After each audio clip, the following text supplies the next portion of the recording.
इस वीडियो में उपयोग की गई सामग्री केवल शैक्षिक और सूचनात्मक उद्देश्यों के लिए है।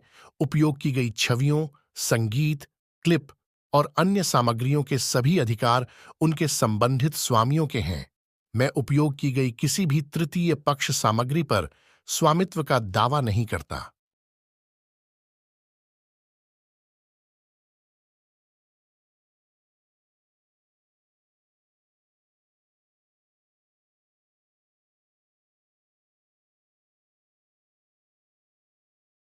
नमस्कार दोस्तों, आज जानेंगे महान लेखक, कथा, समाज सुधारक कॉमरेड अन्नाभाऊ साठे जी का जीवन और उनका कार्य। तुकाराम भाऊराव साठे, जिन्हें अन्नाभाऊ साठे के नाम से जाना जाता है।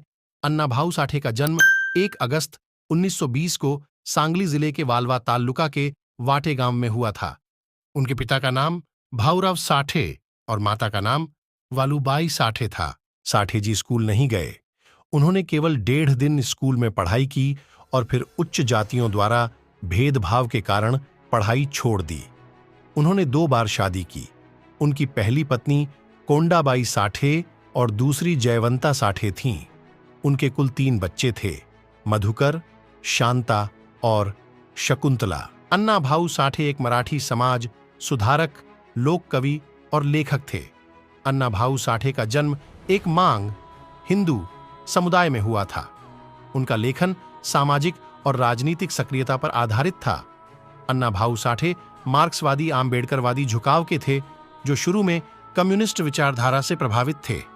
उन्हें दलित साहित्य का संस्थापक माना जाता है। उन्होंने संयुक्त महाराष्ट्र आंदोलन में भी महत्वपूर्ण भूमिका निभाई। अन्नाभाऊ साठे का साहित्य परिवर्तन की दिशा और प्रेरणा बन गया है। महाराष्ट्र के समग्र गठन और परिवर्तन में इस साहित्य का योगदान महत्वपूर्ण माना जाता है। आज भी बड़ी संख्या में छात्र और विद्वान उनके साहित्य पर शोध करते देखे जाते हैं। 1958 मुंबई में स्थापित पहले दलित साहित्य सम्मेलन में अपने उद्घाटन भाषण में उन्होंने कहा, पृथ्वी शेषनाग के सिर पर नहीं, बल्कि दलितों और श्रमिकों की हथेलियों पर है। इस प्रकार दलितों और दलितों के महत्व को दर्शाता है। वैश्विक संरचनाओं में श्रमिक वर्ग।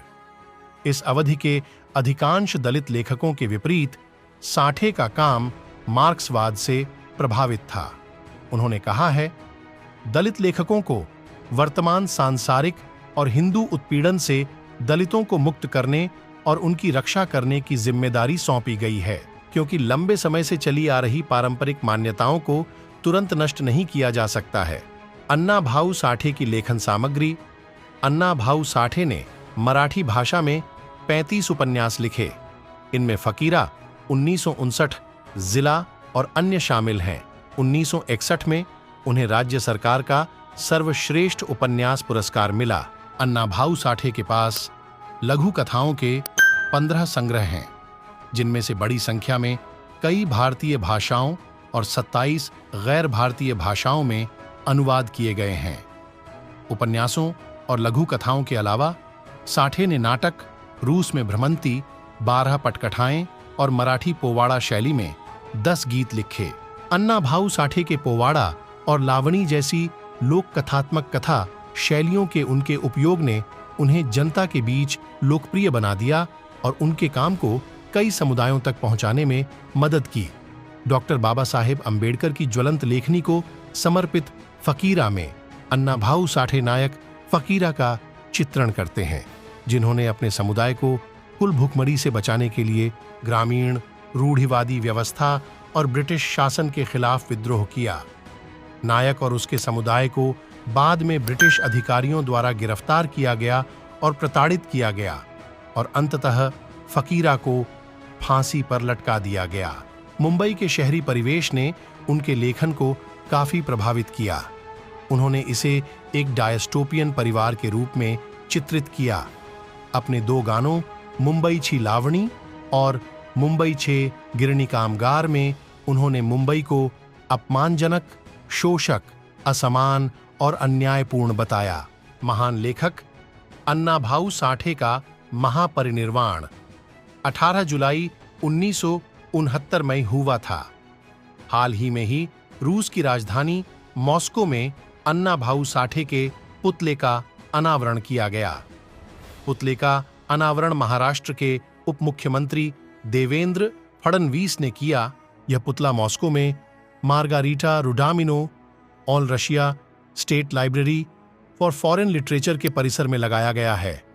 अन्ना भाऊ साठे जी ने मुसीबत को मार्ग में बदल दिया। ऐसे महान नायक को शत शत नमन। यह जानकारी अच्छी लगी हो तो हमारा चैनल सब्सक्राइब करें और वीडियो को लाइक और शेयर करें। धन्यवाद।